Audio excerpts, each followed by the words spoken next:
Uh-oh. All right. I guess we'll get to that soon, huh? Should I just wait till we go? Yeah, we'll do that. All right, so let's get to it. Well, what is your question? Let's hear it. What about the semicircular canals? When I was like going through this stuff, Yeah. I don't know if I just didn't put that in my notes, but I put, like, I described the whole process of hearing those, and I went back and checked the slides, and I didn't go over that. I said, well, I wrote literally have no clue. My answers, so all the other ones, I just didn't know. No, I didn't go over that. That's, works hand in hand with the cochlea. So helping with the fluid kind of move around and allow the basilar membrane to be interacting and transduce that information. But yeah, I didn't go over that one. So. Yeah, we're at Monday. Here it is. Okay, so let's go over this activity. So on the assessment, you'll see it eventually when we get to it, the ear, and you'll have to know some of these parts. And same with the eye. Maybe I have a quiz on it. I don't know. I'll have to check. I might have a quiz just kind of breaking that off from the assessment. We'll see. And there's not so much, you're not overloaded with it. All right, so we went over this yesterday. We know that the ear's shaped in a way that allows for these sound waves to enter through our ear canal, our auditory canal. So what is this here? What is this? So this is, I guess you say, the middle ear. And it's an air chamber. Well, there's three different. Hannah, what do you got? Yeah, okay, 3 bones in the middle ear, the hammer, anvil, and stirrup, right? Okay, and there's obviously different names for it, but I'll just, hammer, anvil, stirrup's fine with me. And that's the middle ear, okay? The eardrum obviously connecting to these 3 bones in the middle ear. So once sound wave enters the auditory canal, it vibrates that eardrum, which sends a movement signal to the 3 bones in the middle ear. The movement now then happens here, which moves what? What is this? So this is the bone connecting to the cochlea. Okay, and that is the what? What is that? Sarah? Yeah, that's the oval window. Yep, the oval window is that connection of the 3 bones of the middle ear connecting to the, what is this here, Booker? Kind of said it already. The cochlea, yeah. Looks like a snail. It doesn't look like a snail, I think it does. But the semicircular canals up here, that's funny. All right, what's this? Campbell, since you just came in, what's connected to the cochlea, which sends that information to our auditory cortex? The auditory nerve. Yeah, the auditory nerve. Good job. Good job. And then, Sarah, what's this up here again? The semicircular. Yeah, and that just helps with some of the fluid movement into the cochlea, obviously interacting with the 3 bones in the middle ear, which allows us to perceive hearing, right? So we can hear. All right, down here we know this is the eardrum. Okay, that membrane connecting to the 3 bones in the middle ear, which vibrates, allows us to perceive that there. All right, what's this here? What's this? What's this box? Sarah, what do you have for that? The basilar membrane. Yep. Yep, basilar membrane, the hair cells that interacts with the fluid, which is sending that nerve impulses to the auditory nerve, which we talked about already. All right, so going through this eardrum, what is its basic function? We'll start over with Hannah, work our way around the room. What do you got? Okay, yeah, so separates that middle ear, external ear, and that vibrates when sound waves obviously interact with the eardrum through the auditory canal, and connects to the 3 bones of the middle ear. Basilar membrane, what do you have for this one, Campbell? I said it's the hair cells located in the cochlea of the inner ear, and it vibrates with sound. Yeah, good job. So interacts with the fluid in the cochlea, and that obviously sends those neural impulses to the auditory nerve. Okay, and we all know that throughout the cochlea there's different types of, there's locations that allows us to understand these different pitches, sound, maybe if it's amplified or not. And that is what theory? What theory is that? There's different parts within the cochlea that helps us perceive this sound depending on if it's louder, if it's more silent. Right? What is that? What is that theory called? Remember? So these are locations throughout the cochlea. Remember? Sarah, do you remember? Yeah, the place theory. Good job. And then the other theory, frequency theory, is just kind of how these vibrations occur and sends those vibrations that into a sound wave to the auditory nerve. And that's the frequency theory, right? All right, good. Oval window. What do we have? Booker, what do you got for that?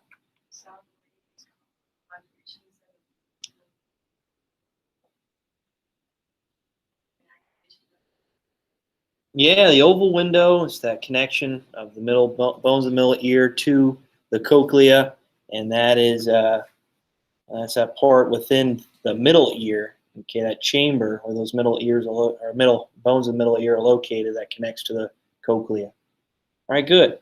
And for cochlea, what do we have, Sarah? I said it's the part of the ear with fluids and hair cells, and that's like what receives the vibrations from the middle ear after the window. Yeah, good job. Good job. So cochlea is this looks like a snail to me, right? It is has a fluid and bacillar membrane located in it, which sends those neural impulses to the auditory nerve. Okay, like I mentioned yesterday with a cochlear implant, I didn't get to find that video for you of that implant occurring, and it allows people to hear depending on the type of deafness that they have, the impairment that they have with hearing, and I think that's pretty interesting. Anyway, I know with boxers, which we already talked about the vestibular sense. Okay, whenever that cochlea, bones of the middle ear, maybe there's an impairment with the bones of the middle ear. If someone maybe has that ruptured, can cause for people to become off balance, kind of falling over themselves, and how that actually works with balance. All right, auditory nerve. What do you have, Hannah? That's connecting to the inner ear with the brain. Yeah, so that sends the signals to the auditory cortex, the temporal lobe, and connection to the cochlea, right? The bacillar membrane, where those neural impulses are sent to be processed and perceived in the brain. All right, we'll skip semicircular canals. Like I mentioned, that just helps with the part of the cochlea, with the fluid within the inner ear. That allows us to perceive sound. Bones in the inner ear, what are they? Camel, I think we're at you now. What are they? The hammer and the willows. Yep, good job. And what do they do? What are their functions? They transmit the eardrum vibrations through the piston. Yeah, good job. Good job. So that is connected to the eardrum, right? And the membrane, and that is transmitting that information, that sound waves, I guess you could say, to the cochlea, which allows us to perceive the sound. All right, good. Is there any questions on that activity? Good with the anatomy of the ear? All right, so that leads right into the bell ringer for today, which is right here. Let me pull this up. So describe how someone perceives sound. Use the anatomy of the ear to describe your response. Okay, there you go.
All right, so what do we have here? So describe how someone perceives sound. Use anatomy of the ear to describe your response. What do we got? What do we got? Thinking. Yeah. Sarah, go ahead. What do you have? I said the sound is perceived by the ear and sound waves. Okay. The eardrum picks up these vibrations, which then shake the middle ear bones. These send the vibration to the cochlea through the vibrations cause the cochlear fluids to spin, which bends the hair cells. Their vibration is transmitted to a neural message, which is sent to the cochlear via the auditory nerve. Awesome. Good work. Good job. Good job. So sound waves travel down the auditory canal, interacting with the eardrum. Okay, that obviously triggers and moves the bones of the middle ear, which is connected to the cochlea. And the fluid within the cochlea obviously interacting with the basilar membrane, sending that neural impulses to the auditory nerve, which is then sent to the auditory cortex, the temporal lobe, for us to perceive sound. All right, good job. Good job. All right, so like I said, today won't take too long. I just have a short reading for you to do, and we'll move on with the gate control theory. I have a few videos for you, and after that, you have the time for yourself. Sound good?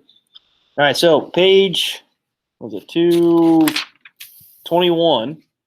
So start with the skin senses and perceptions of pain, and then finish up on page 222. I'd like you to read the body senses as well. All right, that's it. That's it.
All right, so I know we reviewed this before, but what is vestibular sense? What is a vestibular sense? What is that?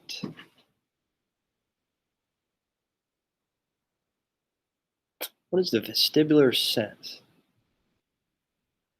What does that help with anyway? the body. And we talked about this a little bit before at the start of the chapter. We went over the main senses. Sarah, do you remember? Is that the balance one? Yeah, balance. Yeah, good job. So there's actually fluid within the ear, semicircular canals. There you go. Right. That's what their function really is where this vestibular sense is located, okay, where this fluid is located, which allows us to keep our balance. Okay, with that, it allows us, it helps us to stay upright without falling over.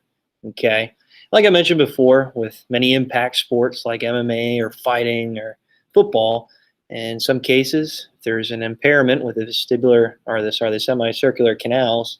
If the vestibular sense is thrown off, many of these people are off balance. Okay, that they can't really gain back up to their feet or perform simple tasks or movements. And oh, where'd I go? Oh, I must have unplugged it here. Sorry. But with the vestibular sense, that is its main function with balance. Okay. All right. So there it is. The receptors for this information are tiny hairs in the semicircular canal of the inner ear, and that's its main function, its main part. I didn't really go over that yesterday. That's with the the assignment. I forgot to mention that. So if you want to go back to it and fill that out, there it is. I know Sarah, we didn't cover it, so I apologize. But with the vestibular sense, again, keeping us upright, making sure we can keep our balance.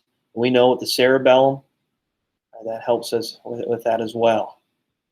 But there's many, many different types of examples, especially with fighting and boxing, when maybe the vestibular sense is thrown off.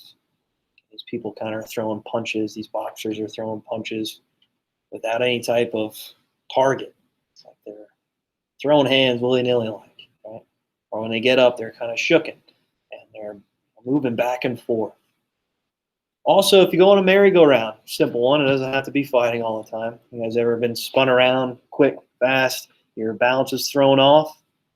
You guys ever, went through that? I'm sure everybody has at one point or another. And that's obviously interacting with your vestibular sense. Okay, trying to gain back your balance, trying to walk in a straight line. It's hard to do, especially if you're on a merry-go-round or someone's spinning you around. Right? That's obviously messing with your vestibular sense. I'm sure everybody went through that before, especially as children, right? When we're younger. Kinesthetic sense, okay, works with our joints, our muscle movements, and allows us to do coordinated activities. Okay, so like throwing a football, like running, jogging, allowing us to do two things at once. Obviously, when you're running, you have to see where you're going. Okay, and without this kinesthetic sense, it would obviously cause some problems with us as we're falling about, not obviously can't perform these simple activities with no balance as well. Kind of works hand in hand with that vestibular sense. It's kind of why we discuss it with each other. What receptors for kinesthesis reside in joints, muscles, and tendons? These receptors are usually automatic. Okay. Unless obviously someone's learning a new skill. So for the first time performing the activity, let's say it's throwing a football, or I know with throwing darts, it's a little tough for me when I started to throw darts. Oh boy, I thought my dad was going to curse me out. I hit the wall, didn't even hit the dartboard. But until I got the act down, until I got the movement going, right, I can just do it really no problem. Or riding a bike, right? I'm sure everybody understands that with riding a bike when we can take their training wheels off. Campbell, you have the training wheels off? You can ride a bike. The first time, though, a little difficult, right? A little tough to do. And there's many examples where we have, obviously, these movements, okay, practice them over and over again until it comes second nature. So we don't even have to think about it. I know with wrestling, there's a lot of moves. And first times maybe performing it, it's a little tough to do. I know with Colton Skis, yeah. Colton Skis, training him how to wrestle is a little difficult at times, but we get it down. He's doing pretty well. I'm sure you guys know Skis, right? Yeah. You see him at first trying to do a double leg. Not picking on him or anything, but man. But now he has it down pat. He's looking pretty good. He's looking pretty good. All right, so moving on here. Skin senses. Also connected to the sensory cortex. All right, so skin sensitivity, stimulation varies. We know that, especially parts in the body, that might be a little bit more sensitive than others. Okay, we might be able to feel certain things a lot easier than in certain places throughout the body. All right, I have a small simulation here next on the next slide that kind of goes through that, where we touch different parts of our own body and see if we can feel where they're obviously being interacted with. Certain cases, more people might have a higher pain tolerance depending on the person and how we perceive pain. Certain cases, that might be the issue, especially when I started coaching. I'm like, oh, come on, you're all right. Get back into it, right? But for some people, they might actually feel pain a little bit more than others. It happens. And parts of the body, like I mentioned, might have more receptors located there, especially right on the bottoms of our feet where we get tickled. Oh, our armpits, triceps especially. I don't know if anybody ever pinched you back there. Did anybody ever pinch you in back and behind the tricep? Sarah, did anybody pinch you back there? No? Oh, it hurts. It hurts. It hurts. My brother used to do that to me all the time. Oh, that used to be terrible. Or dead legs. You ever get a dead leg before? Monkey lump? Yeah. Yeah, monkey lump. Okay, all right. Oh, is that that? Monkey lump or dead leg. Like, I mean, if someone hits you like right, kind of where your hamstring and quad, right in the side of the leg. Oh, my brother used to do that to me all the time. I have a lot of pain receptors there. Everybody has pain receptors there. It's terrible. It's almost like your leg goes numb for a while then. When people get you in the back of the knee. Oh, the back of the knee. Yeah. That doesn't really hurt. Right. Your legs full. Yeah, the joints, huh? Yeah. But anyway, we know with the bottom of our feet, obviously there's more nerve endings there. Okay, more receptors. Tips of our fingers. Oh, you get a hook there, right? Ooh, when you're fishing, you ever get that? Oh, terrible, terrible, terrible. In other parts, maybe we don't have as many nerve endings, obviously, where we don't feel or we don't receive those types of messages as fast. All right, so touch sensation experiment. This is something that you guys can do on your own here, but 2 index fingers together. Okay, so obviously touch the bottom lip. I don't know if you guys are, you tap the bottom of your lip. Okay, you feel mostly on your lip rather than your fingers, actually. I don't know if you guys ever did that before. You can try it now if you like. I'm doing it now. Should I just do it? Oh, you guys ever did this before? All right. Oh, I thought we'd go through it together. But anyway, when you touch the bottom lip, you feel mostly on your lip rather than your fingers. You don't even feel it on your fingers. And I think that's interesting.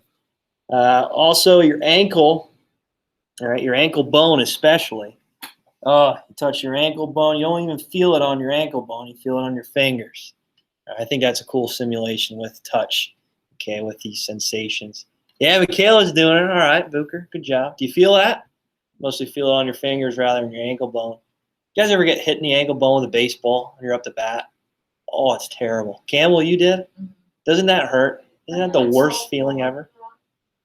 What's that? First fast pitcher, I got whacked in the ankle. Yeah. Like, real bad. And I was like, I'm done. I'll wash it. I'm over it. I don't know what it is. Like, it's such a hard target to hit, but I feel like everybody has that experience of getting hit in the ankle bone with a baseball or a softball. It's all the time. Oh, you got hit in the ankle? I got hit in the ankle. It's terrible. It's terrible. I just think it's funny. It's like that's such a hard part to hit on someone, but it happens. All right, so gate control theory. You just read about this. So the gate control theory is our ability to block out certain, I guess you say certain reactions, receptors to pain, or let's say different types of sensation, and we can focus our selective attention on something different, right? So let's say, especially in football, right? I know I got a lot of high ankle sprains. Just focus my attention on something different, and the pain simply goes away for a short period of time. Obviously, that sensation is still occurring. You still feel that pain, but in a way, you're shifting your selective attention to focus on something different, something else. The gate control theory is unique. It's interesting on how that works. Okay, again, theory. It's their belief on how this works, but it's our way of trying to focus our attention on something different. So I don't know if you guys ever stubbed your toe. I know a lot of people have done that before. Our first thing to do, our first interaction to do is try to rub it, right? Try like, oh, I'm going to grab my toe and try to rub it out. Focus our attention on something different. And that actually works, right? Our sensations, wherever, obviously we're trying to rub that pain out. It's interacting with these different nerve fibers, which makes us think that we're alleviating that pain. When in all reality, that pain's still there. It's just we're focusing our attention on something different. I'm sure we all done that before, right? Stub your toe, fall down, you start grabbing your toe, you try to rub it out, you try to maneuver it around to make the pain stop, and that's obviously triggering a lot of different receptors in our feet, which tries to take our mind off that pain, shift our selective attention.